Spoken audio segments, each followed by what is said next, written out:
베드로의 예수 부인이라는 제목으로 오늘 말씀을 함께 상고하겠습니다. 우리 다시 한번 인사 나누십시다. 하나님은 당신을 사랑하십니다. 아멘.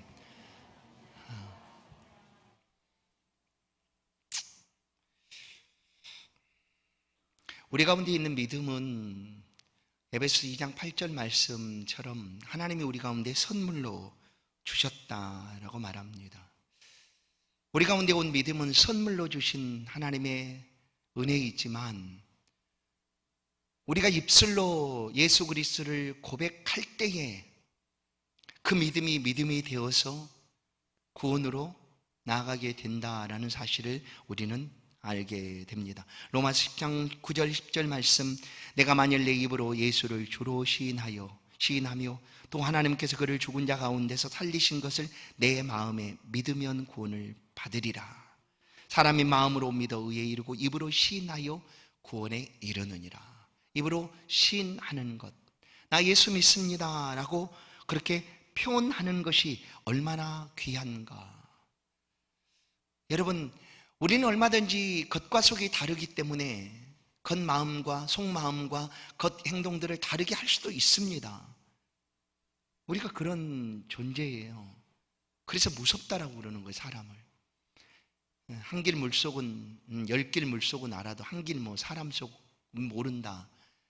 옛 속담이 있듯 사람은 얼마든지 이 한 입으로 쓴물과 단물을 낼 수 있는 우물이 없지만, 샘물이 없지만 사람은 그렇게 할 수 있다는 거예요. 그런데 진실로 나 예수 믿습니다라고 마음으로 믿고 입으로 시인하는 자는 구원을 얻으리라 라고 주님의 말씀을 합니다.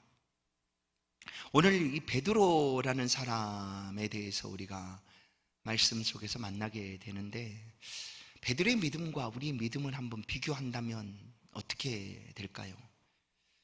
그 믿음을 같이 견줄 수가 있을까? 혹시 그런 생각을 해볼 수 있지 않습니까? 왜냐하면 베드로는 예수님 앞에 가장 첫 번째로 바요나 시몬아 내가 복이 있도다, 이것을 알게 한 이는 하늘에 계신 네 아버지시다 하는 그런 고백을 함으로 칭찬받았던 사람, 주는 그리스도시요 살아계신 하나님의 아들입니다라고 베드로는 고백함으로 예수님께 그렇게 칭찬을 받았던 사람이었습니다. 그런데 오늘 이 본문 말씀만을 보면 우리의 믿음과 이 베드로의 믿음이 어떤가 할 때에 우리가 결코 내 믿음이 아무것도 아닌 것이 아니구나 라고 생각할 수가 있다는 거예요. 왜냐하면 오늘 본문 속에서 베드로는 예수를 모른다라고 부인을 하고 있기 때문입니다. 베드로는 그의 동생 안드레를 통해서 예수를 만나게 됩니다. 안드레가 베드로를 예수님께로 데리고 가죠. 그리고 또 누가복음 5장을 보면 이 베드로나 안드레는 이제 형제고 갈릴리 바닷가에서 고기를 잡던 어부였으니까 그날도 열심히 고기를 잡다가 이제 주로 고기를 밤에 잡으러 이렇게 가지 않습니까? 그래 밤에 고기를 잡고 새벽녘쯤에 돌아와서 다음 날을 위해서 손질을 하고 있을 그때 예수님께서 그 갈릴리 바닷가로 찾아오셨습니다. 그리고 누구의 배인지는 알지 못했지만 그냥 한 배에 올라가셔서 예수님께서 그 배에 있는 사람들에게 묻습니다. 잡은 것이 있느냐라고 하자 잡은 것이 없습니다 라고 얘기하죠. 그러자 예수님께서 깊은 데로 가서 그물을 내려라 라고 얘기하자 바로 그 배에 있던 사람이 말씀에 의지하여 내가 내리다 하고 나가서 그물을 내렸더니 그물이 찢어질 만큼 고기가 붙잡히게 됐습니다. 그러자 이 고기를 잡은 사람이 그 예수님 앞에 그 배 위에서 무릎을 꿇고 주여 나를 떠나서 나는 죄인입니다 라는 고백을 해요. 그가 누구인가 하면 그가 베드로였습니다. 아니 그렇게 많은 고기를 잡았는데 그렇게 고기를 잡게 해준 예수님 앞에 엎드려서 나를 떠나라 라고 베드로는 얘기합니다. 나는 죄인입니다. 나를 떠나십시오. 나는 당신과 함께 있을 그런 사람이 못 됩니다 하는 거죠. 그랬는데 놀랍게도 예수님께서 그 배의 주인인 베드로에게 이렇게 말씀합니다. 이제 후로는 내가 사람을 낚는 어부가 되리라. 마태복음 4장 19절 말씀하시되 나를 따라오라 내가 너희를 사람을 낚는 어부가 되게 하리라. 이렇게 말을 하자 베드로가 즉시 예수를 따랐더라 라고 베드로가 그렇게 예수를 따르게 된 시작을 성경은 말씀해 줍니다. 그리고 이제 베드로는 예수님의 제자 공동체 속에 나이도 좀 많은 사람이었어요. 베드로가. 왜냐하면 그의 동생도 있고 또 동업자에 있던 야고보, 요한은 아주 어린 제자 공동체에서 제일 어린 사람이었거든요. 그러니까 그렇게 보면 베드로는 나이가 좀 많은 사람이었죠. 어떻게 해서 그런지는 모르겠지만 베드로는 예수님이 12명의 제자 공동체 중에 으뜸이었습니다. 무엇이든지 적극적이었고 앞장서서 모든 일을 행했던 제자가 바로 이 베드로였습니다. 그래서 다른 사람들도 이 베드로가 가장 첫 번째 제자였다라고 그렇게 인정을 해 주었습니다. 한 번은 예수님께서 제자들과 함께 말씀을 전하시는 자리에 있다가 나는 세상에서 내려온 생명의 떡이다 이런 말씀을 하십니다. 너희가 나를 먹지 않고는 살 수가 없다. 내 살은 너희의 양식이요 내 피는 너희의 마시는 음료다. 이런 말씀을 막 하시니까 사람들이 다 떠나갑니다. 도대체 알아들을 수 있는 말을 해야지 무슨 자기를 먹으라고 그런 말을 해 막 하니까 이해를 못하고 떠나갑니다. 그때 예수님께 제자들에게 말을 하죠. 너희들도 가려느냐? 제자들에게 너희들도 가려느냐? 너희들도 내 말을 듣지 못하고 너희들도 가려느냐? 그때 베드로가 가장 먼저 그 말 앞에 예수님께 얘기합니다. 요한복음 6장 68절 시몬 베드로가 대답하되 주여 영생의 말씀이 주께 있사오니 우리가 누구에게로 가오리까? 영생의 말씀이 주님께 있다는 것을 베드로는 알았습니다. 영생이 뭡니까? 다시 사는 것 아닙니까? 생명이죠, 생명. 베드로는 의심치 않았다는 거예요. 그래서 모두가 떠나는 그때에 베드로는 이렇게 고백하고 예수님과 함께 했습니다. 그리고 예수님이 그 공생의 3년의 기간을 거의 마쳐갈 무렵 빌립보 가이사랴 지방을 지나면서 제자들에게 물어봅니다. 얘들아, 사람들이 나를 누구라고 하더냐라고 질문을 하죠. 그러자 제자들 중에 몇몇 사람들이 제자들이 얘기합니다. 엘리야나 에레미야 선지자 중에 한 명이다 합니다. 이렇게 얘기를 합니다. 선지자 같다고 얘기합니다. 그러면 너희는 나를 누구라고 생각하니? 라고 예수님이 물어봅니다. 12명의 제자들 함께 3년 동안 함께 다녔으니까 얼마나 예수님을 잘 알겠습니까? 예수님과 따로 떨어져 있는 시간들이 없을 만큼 3년을 같이 먹고 마시고 동고동락한 거죠. 그리고 그 곁에서 예수님 행하시는 그런 기적도 보고 병고침도 보고 귀신도 내어쫓는 모든 것들을 함께 본 제자들에게 예수님께서 물어봅니다. 그래? 너희들은 나를 누구라고 하느냐라고 물어보는 그때에 역시 베드로가 마태복음 16장 16절 시몬 베드로가 대답하여 이르되 주는 그리스도시요 살아계신 하나님의 아들이시니이다 라고 고백합니다. 우리의 믿음은 바로 이런 고백입니다. 주는 그리스도십니다. 주는 우리를 구원할 메시아입니다. 그런데 당신은 하나님의 아들입니다 라는 고백을 하는 거예요. 여러분, 우리가 이것을 배워서 아는 것이 아니에요. 공부해가지고 말씀들을 다 알아서 아는 게 아니에요. 믿음이라는 건 그렇게 우리 가운데 다가오는 것이 아닙니다. 베드로처럼 제자들처럼 예수님과 함께 동고동락하며 살아가는 동안 하나님 주시는 선물이 바로 믿음인 거죠. 그래 베드로에게 하나님께서 깨닫게 해주신 거예요. 그래 베드로는 고백합니다. 주는 그리스도십니다. 그리스도라는 표현은 메시아 구원자라는 얘기죠. 우리를 구원할 구원자이십니다. 그리고 하나님의 아들이십니다. 어떻게 할까요 이거를? 아니 똑같이 밥 먹고 여러분 그 예전에 우리 한국 교회에서도 좀 뭐라고 할까요? 신비주의 그런 코스프레를 한 적이 있어요. 목사님들도 마찬가지였죠. 사실 그러나 목사님들도 똑같지 않습니까? 먹고 마시고 똑같이 화장실도 가고 그런데 그렇게 아는 것처럼 포장해서 보여진 거예요. 그래서 목사님들이 자주 나타나면 안 돼요.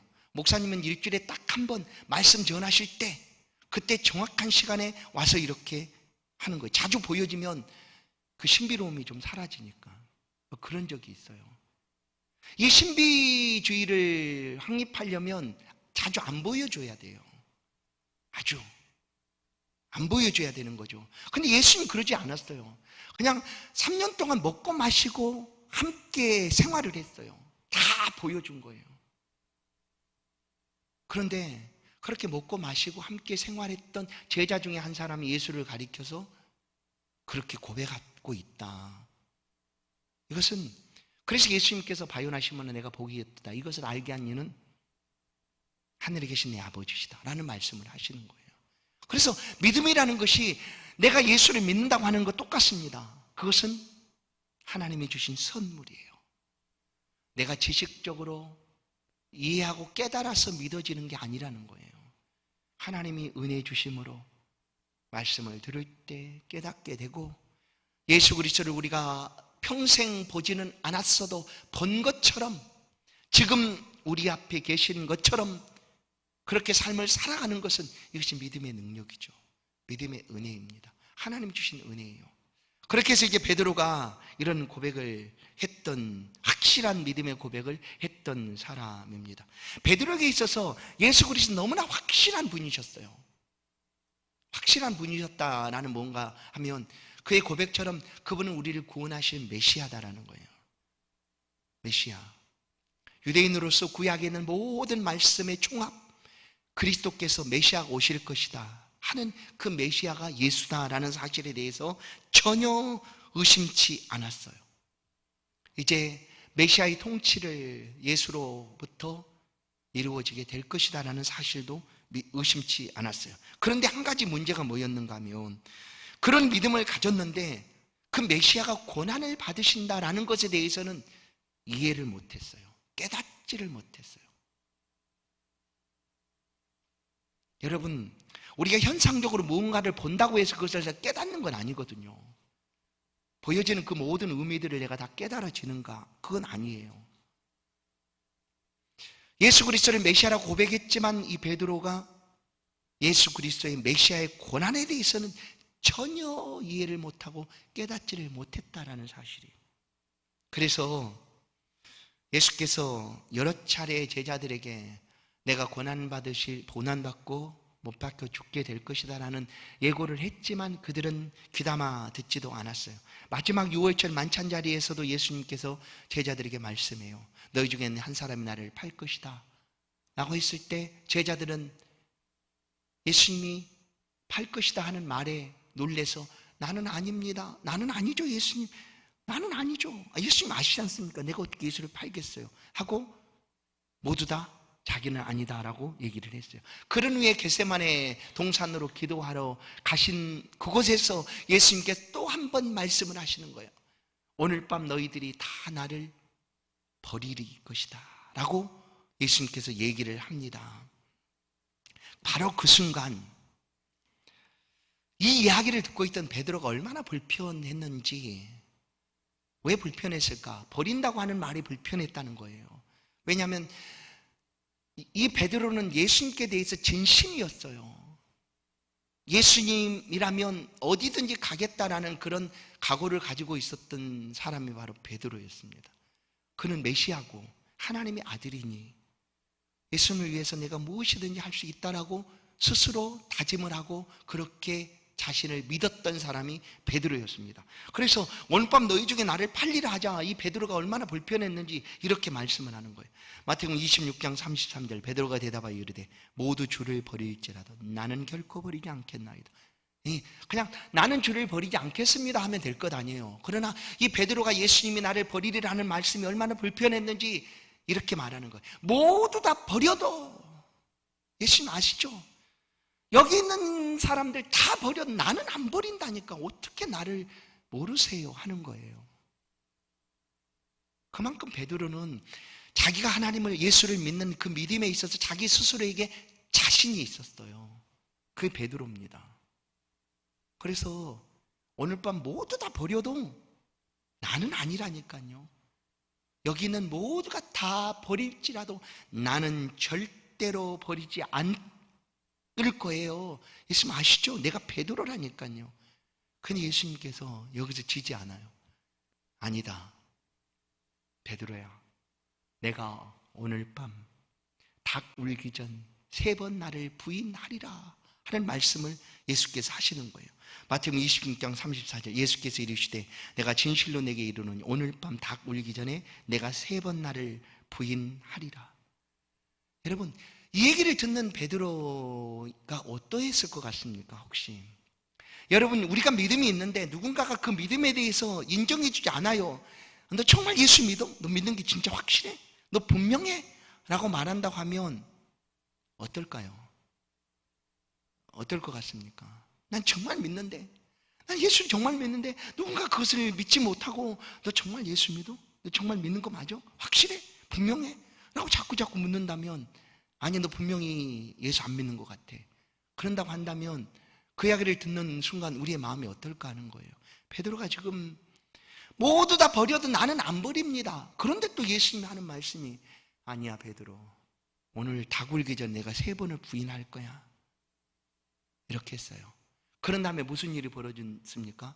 가룟 유다가 데려와서 예수를 붙잡으려고 할 때 베드로가 보란듯이 칼을 꺼내서 그냥 내리칩니다. 이게 뭐예요? 나는 안 버린다니까 하는 거죠. 그게 베드로였습니다. 나는 안 버린다니까요. 예수님 보세요, 나 안 버려요, 나 예수님 버리지 않는다고요, 예수님 틀린 거 아니에요, 이런 거예요. 칼을 들어서 쳤다는 것은 바로 그런 거죠, 베드로가. 그런데 그 이후에 예수님 말씀처럼 모든 제자들이 다 예수를 버렸습니다. 다 버렸어요. 그리고 베드로가 이제 멀찍이 예수님을 뒤따라 갑니다. 이 공간복음 하면 마태복음, 마가복음, 누가복음이죠.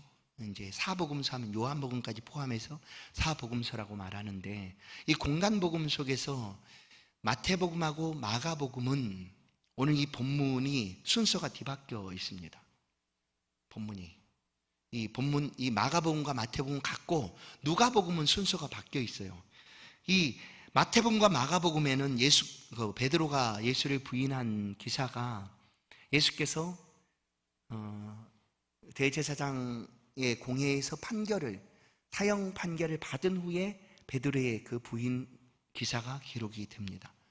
그런데 이제 누가복음에서는 이 판결이 있기 전에 멀찍이 따르던 이 베드로가 예수를 부인한 기사를 먼저 기록을 합니다. 뭐 순서가 바뀌었든지 그건 상관없어요. 중요한 거는 베드로가 예수를 부인했다라는 거예요. 그것도 3번씩이나 부인했다 하는 거죠.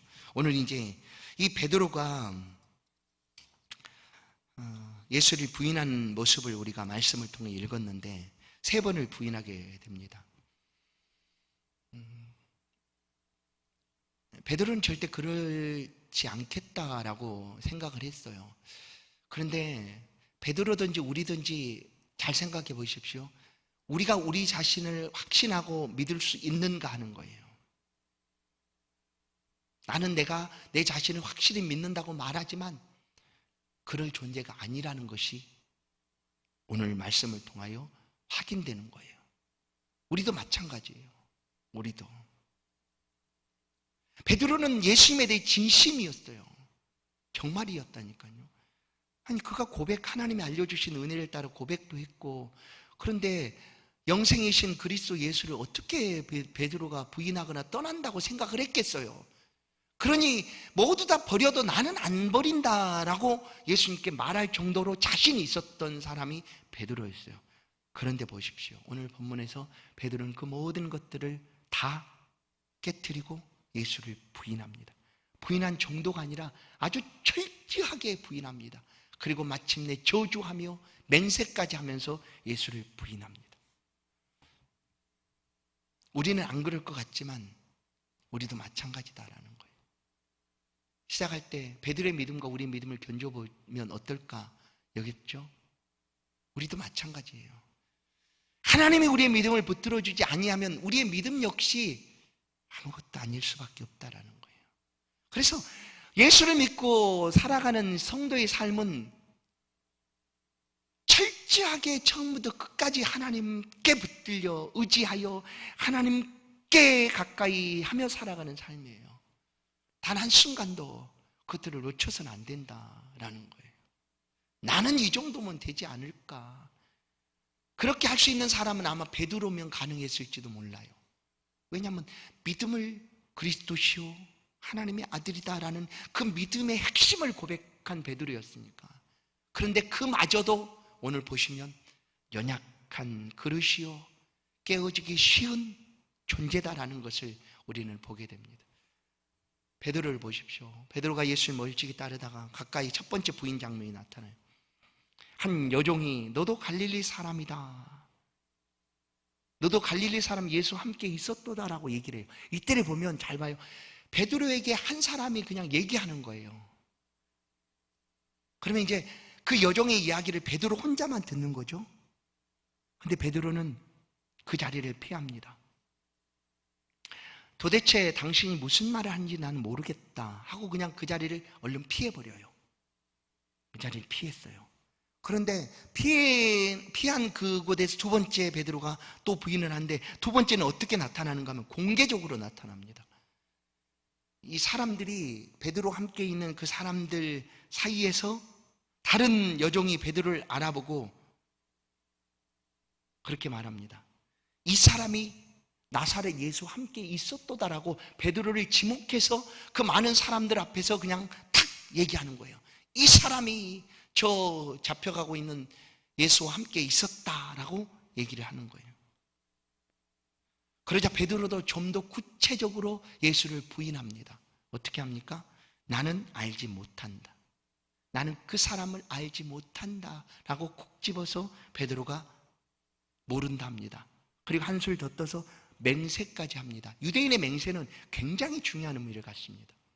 맹세를 한다는 것은 굉장히 중요한 의미를 가지게 되는 거예요.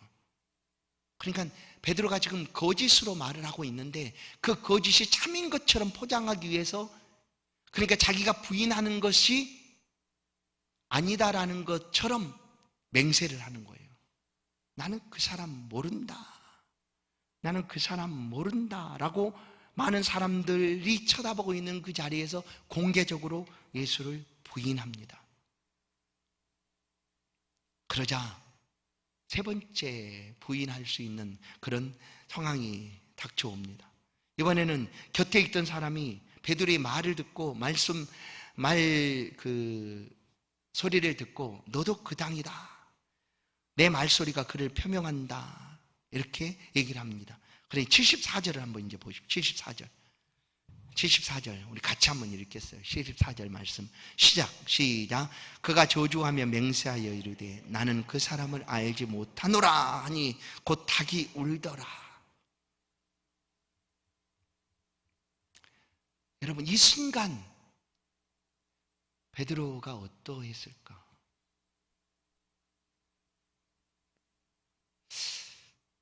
기억하십시오. 우리 모든 사람은 베드로처럼 연약하고 깨어지기 쉬운 그런 존재인 것이 맞습니다. 우리가 우리 자신을 너무나 자신한다 할지라도 어느 순간 실수할 수 있고 또 유혹에 넘어질 수 있고 무너질 수 있습니다. 그러지 않으리라 라고 스스로 생각한다 할지라도 그런 순간이 다가왔을 때 이제 그때가 더 중요하다는 거예요. 예수 믿는다는 것은. 그래서 아마 이 베드로의 부인 기사가 우리로 하여금 목도하도록 기록된 것이 아닐까 싶어요. 저는 만약에 베드로 같은 사람이 이런 일들이 없었다고 하면 우리는 감히 베드로를 쳐다보지도 못합니다. 그러지 않겠어요? 베드로가 어떻게 견뎌보겠어요, 우리가 감히. 근데 베드로 보십시오. 베드로는 초대교회에서 가장 으뜸인 지도자였습니다. 그래서 천주교회에서는 베드로를 일대 교황으로 치는 거예요. 베드로를. 그래 베드로에게 주신 그 말씀, 열쇠죠. 그 열쇠가 교황에게 있다라고 그렇게 잘못 해석해서 지금까지 천주교는 그렇게 내려오고 있는 거죠. 그렇게 높일 만큼 이 베드로는 뛰어난 인물입니다.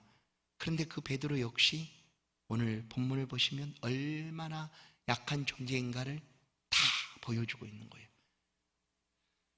이 부인하고 세 번 부인한 후에 닭이 없다라는 그 사실을 베드로가 어떻게 받아들였을까?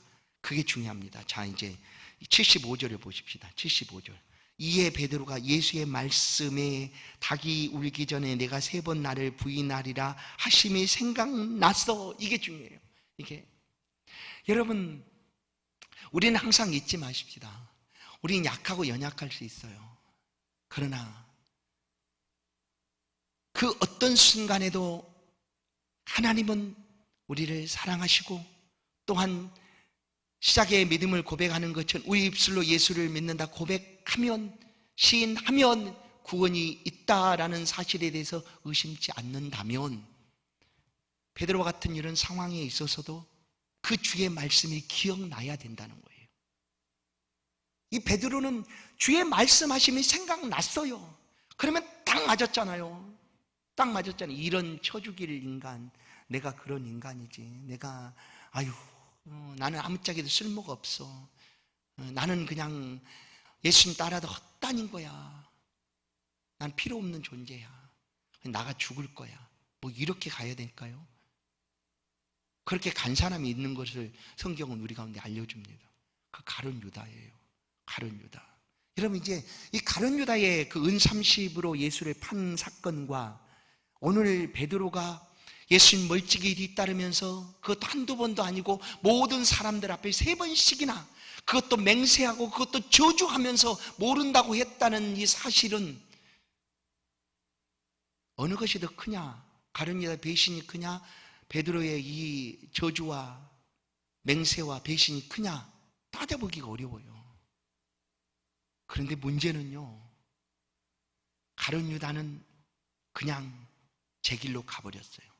그러나 베드로는 부끄럽고 미안하고 창피하고 얼굴도 줄 수 없는 그런 상황일지라도 그리스도 예수가 누구인가를 알았다라는 거예요. 그분이 생명이라는 걸 아는 거예요. 그분이 생명이시다. 그분이 그리스도시다. 그분이 메시아시다. 그걸 알았기 때문에 내가 그분께 이렇게 범죄하고 죄를 지었구나. 나는 쓸모가 없어. 이게 아니라 예수를 떠나면 생명이 사라지는 거니 그럴 수 없는 거 아니에요. 내가 부끄럽고 내가 또 아무 도움도 안 되고 쓸모도 없는 존재이지만 그래도 나는 예수께 나갑니다 하고 예수님을 붙잡은 거예요. 이게 다릅니다. 이게 은혜인 거죠. 여러분, 우리 인생은요, 아무도 자신할 수 있는 사람이 없어요. 하나님 앞에 나는 이만하면 됐지라고 내세울 사람도 없어요. 모두 다 연약하기 때문에 누군들 베드로와 같은 이런 상황을 안 만나겠습니까? 우리가 살아가면서 그런 순간이 어찌 우리 가운데 없겠습니까? 우리의 생명이, 이 육적인 생명이 두렵고 무서워서 그렇게 연약함으로 하나님 앞에 우리 또한 이와 같은 모습을 보일 때가 어찌 없겠습니까? 그러나 그 순간에 주의 말씀을 기억하는 거예요. 사유하심이 주께 있사오니, 우리를 용서하시고 우리를 긍휼히 여기시고 구원하실 분은 다른 천하 어디에도 없이 오직 예수밖에 없다라는 거예요. 그래서 너무나 부족하고 죄를 지어서 너무나 죄송하고 그래도 예수께 오는 거예요. 그 사람의 은혜가 있는 거예요. 그 사람에게 하나님의 은혜가 임하는 거예요. 성도 여러분, 우리도 마찬가지라니까요. 우리도 약합니다. 실수하고 넘어지고 쓰러질 수 있습니다. 그러나 그때에 주의 말씀을 기억하고 생각해서 떠나지 않고 그리스도께 나와야 돼요. 나를 살려주실 자, 나를 해결하실 자, 내게 때로는 벌하시고 내 이런 저주하면서까지 맹세하면서까지 부인했던 이 모습들을 심판하실 자 주님이시지만 그래도 나 주님께 나옵니다 하고 주께 있어야 돼요. 예수님은 그런 자들을 위해서 오셨어요. 내가 죄인을 불러 회개시키러 왔지 의인을 부르러 온 것이 아니다. 우리에게는 예수가 필요한 거예요. 그래서 필요해요. 우리 죄인이기 때문에, 우리 죄를 우리 스스로 해결할 방법이 우리 가운데 전혀 없기 때문에, 그래서 예수가 필요한 거예요. 그래서 또다시 예수께 나아가게 되는 것입니다. 성도 여러분, 기억하십시다. 우리도 이 하나님의 말씀들을 기억하십시다. 우리가 넘어지고 쓰러져도 또다시 우리를 사랑하시고 아끼시고 우리를 위하여 생명까지 내어주신 그 예수 그리스도를 기억하십시다. 그리고 믿음으로 고백하고 예수 안에서 삶을 또 살아가십시다. 그러면 그 삶에 소망이 있고 하나님의 은혜가 임하고 우리의 연약함까지도 주께서 붙들어 주셔서 마침내, 이제 여러분 기억하십시오. 우리가 지금은 이와 같은 모습을 가지고 있어도 하나님 앞에 나아갈 때는 더 이상 죄 지을 수 없는 그런 존재가 되어 마음껏 하나님과 영원토록 살아가게 될 것입니다. 그것을 기억하면서 그 은혜와 소망 가운데 오늘도 주신 믿음에 감사하며 살아가시는 저 여러분의 복된 신앙 되기를 간절히 소원합니다. 하나님 감사합니다. 우리를 부르시고 너희를 사람 낚는 어부 되게 하겠다. 곧 우리의 영혼을 붙들어 주시고 우리를 통하여 또 수많은 생명들에게 주의 이 복음이 전해질 수 있도록 우리를 이끌어 주시고 함께해 주신 하나님 감사합니다. 우리가 약합니다. 연약합니다. 부족합니다. 우리 가운데 다가오는 수많은 유혹들과 또는 죄의 그런 유혹들, 때로는 연약하여 넘어지고 쓰러지고 자빠집니다. 그래도 또다시 주님만 의지합니다. 오직 우리를 용서하시고 우리 가운데 다시 긍휼과 자비를 베풀어 주사 우리로 하여금 믿음의 길을 걷게 하실 분 오직 주밖에 없사오니 주께 간구합니다. 주여 우리의 믿음 없음을 붙들어 주시고 우리로 하여금 이 믿음의 길에 견고하게 확실하게 서서 주를 따를 수 있도록 믿음 안에 살아갈 수 있도록 은혜를 베풀어 주옵. 지금도 우리 가운데 함께 하시는 주님을 찬송합니다. 예수 그리스도의 이름으로 기도하옵나이다. 아멘.